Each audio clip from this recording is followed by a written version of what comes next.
Boa tarde, ao vivo pela nossa TV Vila Imperial, mais uma vez o nosso programa Vitrine entrando na sua casa com a sua autorização e nós ficamos muito felizes com isso. Em nossos estúdios, para iniciarmos o nosso programa, Sérgio Taldo, consultor em 8Ps de marketing digital. Olá, Sérgio, tudo bem? Boa tarde, tudo bem? Você já esteve aqui outras vezes conosco, falando Exatamente. de café digital, 8Ps, marketing.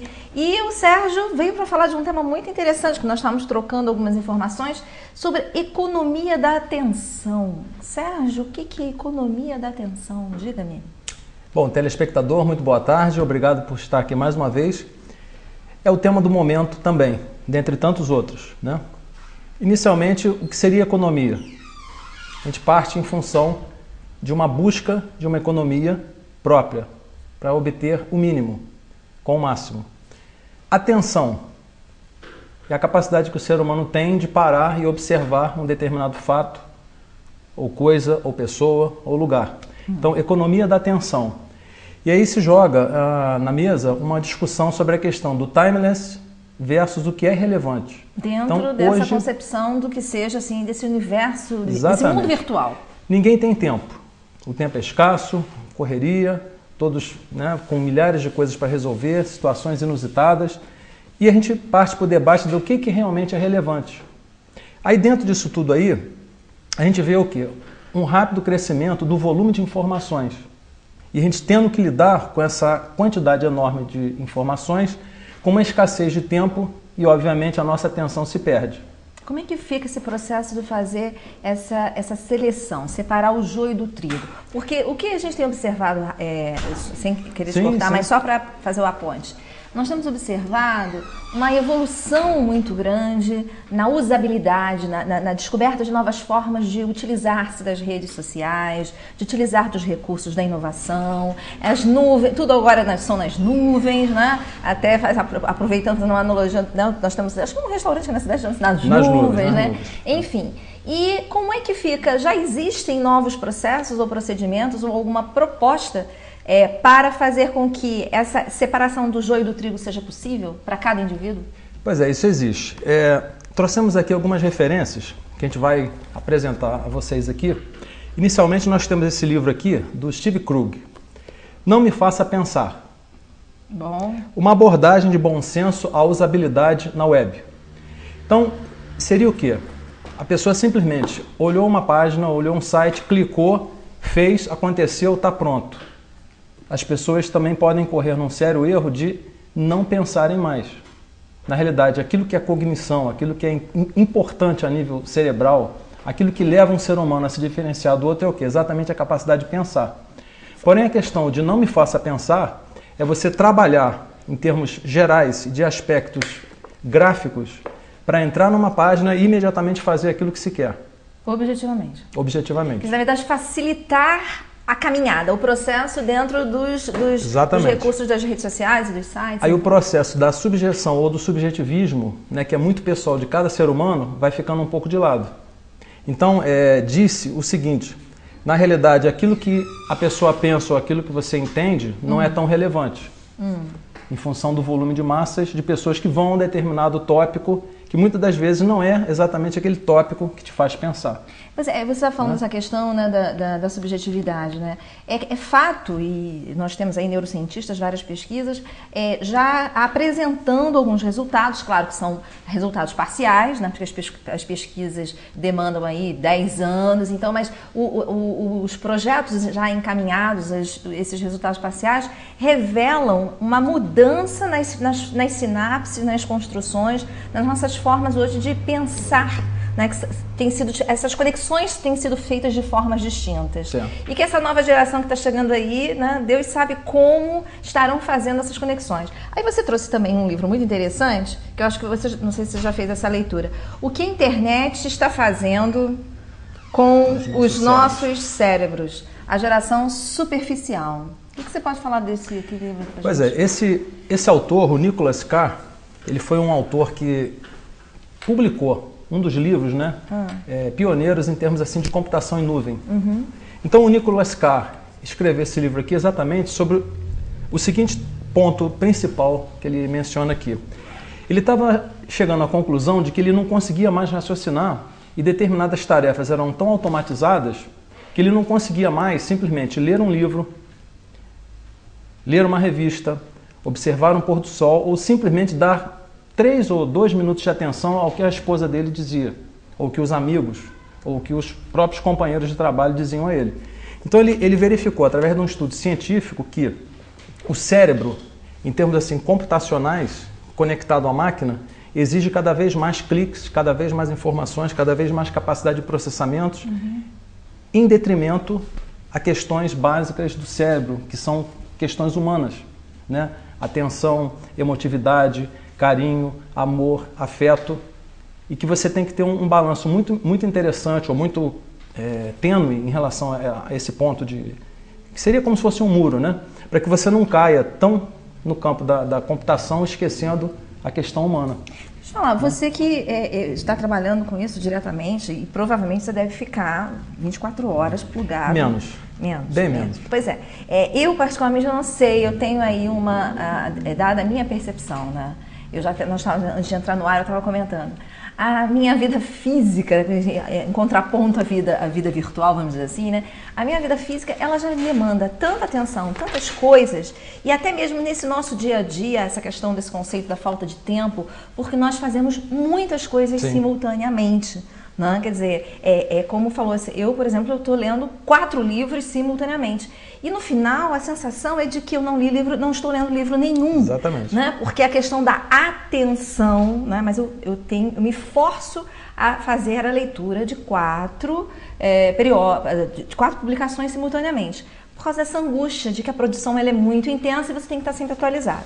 E aí eu não sei se eu comentei com você, a disciplina eu acho que é um aspecto importante, porque eu não sei, talvez por ser leiga, eu não sei quem está em casa também sente essa angústia. Você senta, por exemplo, abre os seus e-mails.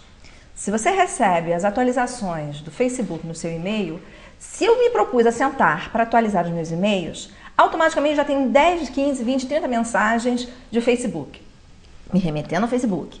Abandono a leitura dos e-mails, vou para o Facebook. Aí no Facebook tem não sei quantas mensagens que eu tenho que responder, quantos amigos eu tenho que acrescentar, não sei o que, quanto mais eu tenho que curtir. E nisso já se passaram 40 minutos, 50 minutos e os meus e-mails, que ficaram lá atrás para serem atualizados, se perderam. Exatamente. Como é que você inclusive que atua com isso, como conduzir isto para evitar não sei, enfim, isso tem nome? Seria uma perda de tempo. Não sei se tem até um nome. Seria uma perda de tempo. Que dá realmente o que se chama, né, o paradoxo da escolha. Mas antes da gente falar do paradoxo da escolha, vamos definir bem o que é relevância. É algo importante no tempo e no espaço, dentro de um determinado contexto, que no caso agora os marqueteiros, né, ou quem trabalha em marketing, esse é o target do marketing. Definir exatamente o que é relevante para aquele seu cliente, a sua empresa ou a pessoa que você vai trabalhar, para que ele entre no tempo e espaço que você tem a nível do teu site, ou a nível do lugar onde você vai colocar suas informações, Facebook, redes sociais e etc.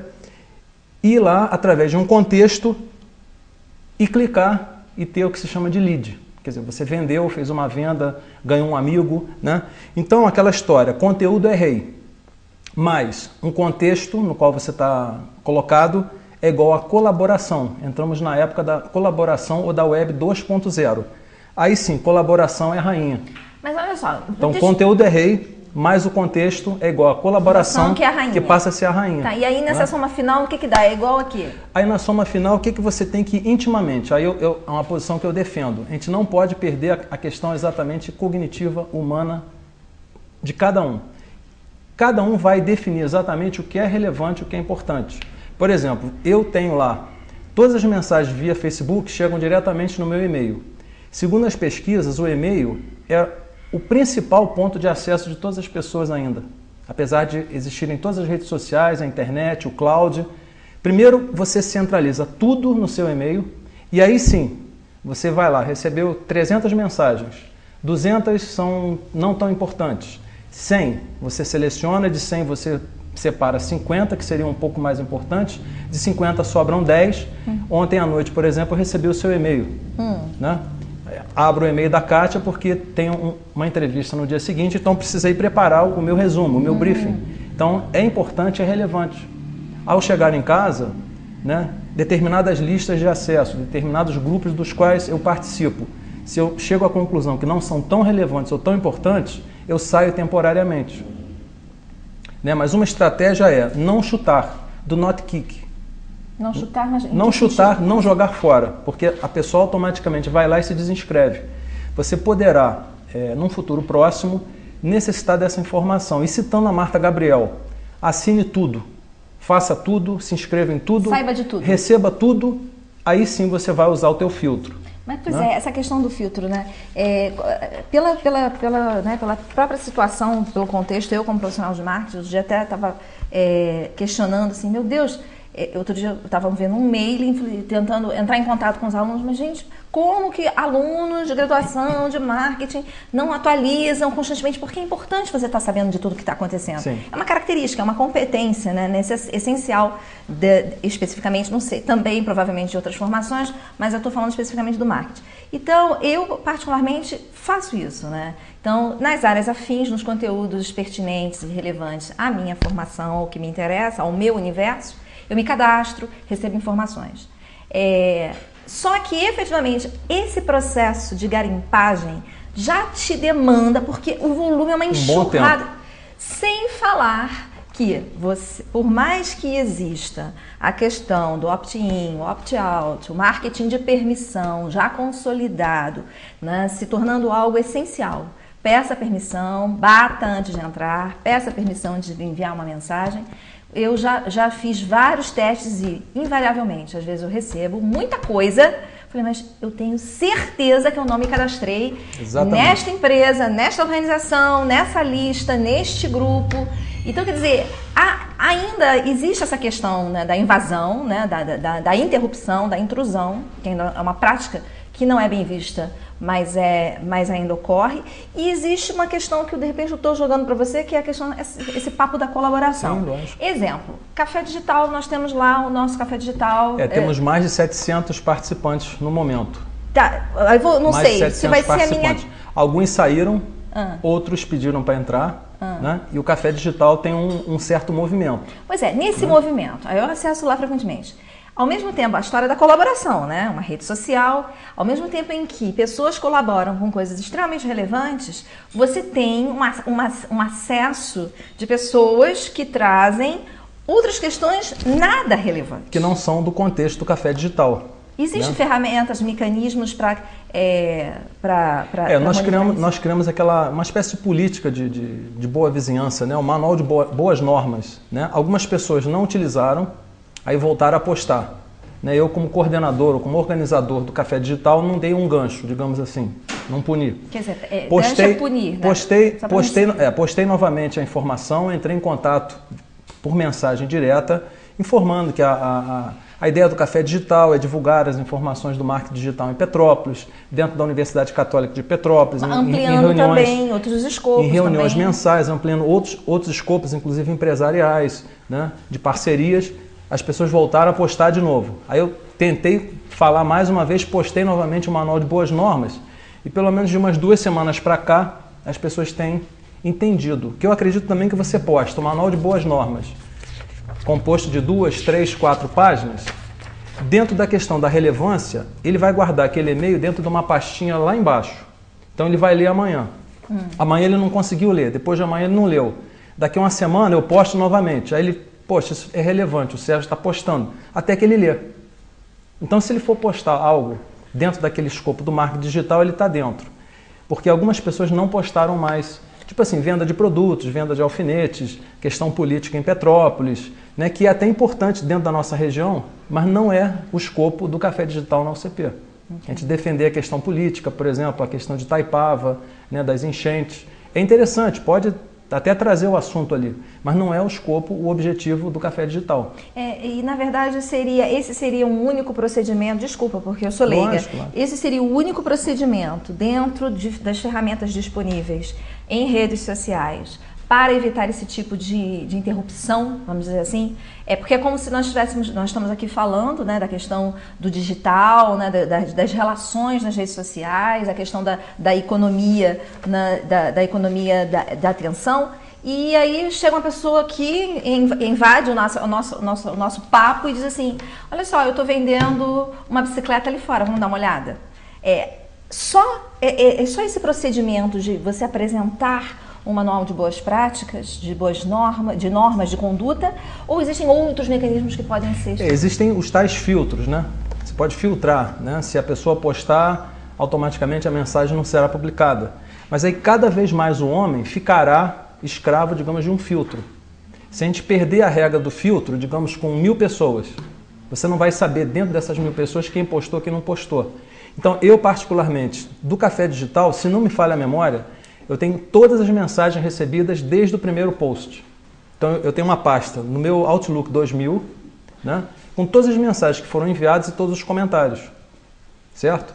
Então, isso é para uso interno, né, para uma questão até de trabalho. Né? E fechando a questão do paradoxo da escolha, que vem muito na questão da economia da atenção, o que acontece? É aquela ideia de que mais é menos. Porque cada vez que você tem mais atenção você terá que dar a mais coisas. E o seu tempo de 24 horas cada vez está mais corrido, com mais tarefas, com novas contas, com e-mails, como você comentou, recebimento de newsletter, é uma nova revista que chega, é uma HSM Management, né, que chega com uma reportagem interessante do Steve Jobs, então você vai dedicar um tempo à leitura da revista. Né? É uma outra revista Veja que você recebe, né? Por exemplo, essa revista aqui da semana passada, tá? Se não me falha a memória. Curtiu. Temos aqui o Mark Zuckerberg, né? Esse jovem aqui de 27 anos, dono do Facebook. Essa cara de alegria. Avaliado em mais de 100 bilhões de dólares. Né? A época também não ficou atrás e acabou publicando a mesma capa, informando o seguinte: ele invadiu a nossa vida e ganha bilhões de dólares com tudo o que colocamos de graça na rede do Facebook, que não é um Orkut. Então as pessoas estão hoje, de uma certa forma, tentando orkutizar o Facebook. O Facebook é uma ferramenta de negócio. Eu já ouvi muito essa ferramenta. É uma ferramenta participativa, uma ferramenta em que você lê o New York Times dentro do Facebook. Eu recebo, dentro do meu timeline, informações do Mark Zuckerberg, do Eduardo Saverin, que é o braço direito dele, né, que foi no início. É o brasileiro Eduardo Saverin, eu leio. Recebo informações do Bill Gates. Na minha timeline do Facebook. Só encerrar. Se eu quiser curtir o que o Bill Gates escreveu e responder a ele em inglês, ele me responde. Então veja só a relevância, a atenção, a importância e o paradoxo da escolha, né?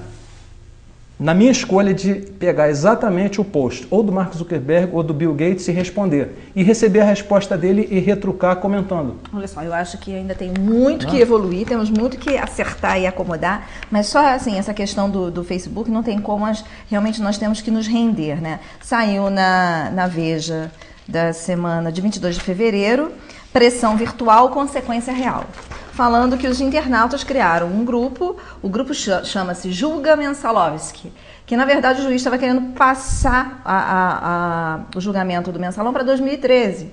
Só que esse ministro Ricardo Lewandowski teve que antecipar, e sem nenhum tipo de apoio do Supremo, mas com a pressão virtual através de Facebook, o julgamento vai acontecer esse ano. Então, quer dizer, realmente é irreversível, né?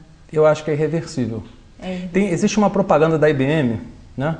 Eu acho que é a primeira propaganda da IBM, em que você tem duas pessoas, um com um jornal e o outro com um jornal. Não me lembro nem se é em preto e branco. E está o cidadão lá olhando o jornal e dizendo o seguinte: fulano, nós vamos ter que entrar na internet. Fulano, olha, nós vamos ter que entrar na internet, hein? Acho que é uma das primeiras propagandas da IBM falando sobre a internet. E deixando no vazio o seguinte: é uma coisa relevante que veio para ficar e a gente vai precisar entrar. Então a própria IBM, né, se reestruturou e vem se reestruturando na era da internet. Sérgio, olha só, o nosso tempo acabou, mas eu não estou triste, tá? Já vou adiantar, não estou triste. Porque você deve voltar, provavelmente você vai voltar para conversar conosco novamente mais sobre essa questão, que é um tema extremamente importante, relevante e particularmente somos todos estudantes e pesquisadores, né? Quem disser que domina 100%... né, está redondamente enganado, né? Que há muito ainda para se aprender.